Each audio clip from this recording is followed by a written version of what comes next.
Hello বন্ধুরা, আজকে তোমাদের জন্য একটা চায়ের রেসিপি আমি নিয়ে এসেছি। চাটা আমি করব এই গরম আদার কুচি আর চা পাতা, লবঙ্গ আর দারচিনি।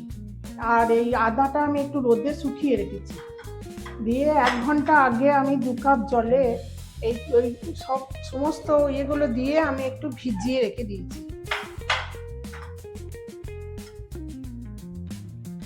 এটা একটুখানি ফুটে উঠবে আর চাটা একটু ভিজবে, তারপর আমি ছাঁকবো।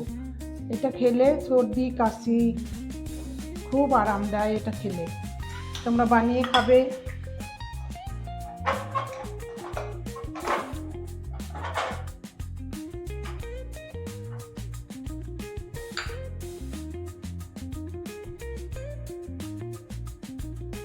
বন্ধুরা, আমার চাটা হয়ে গেছে, আমি তোমাদেরকে এবার ছেঁকে দেখাবো।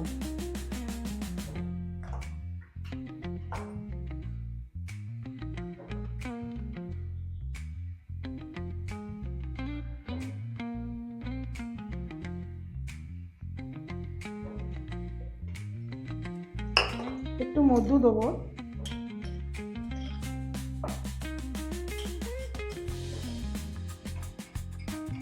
তোমরা বানিয়ে খেয়ে দেখো, খুব ভালো হয়।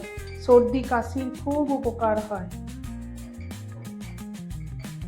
ভালো লাগলে লাইক শেয়ার করো। আজ তাহলে আসি বন্ধুরা।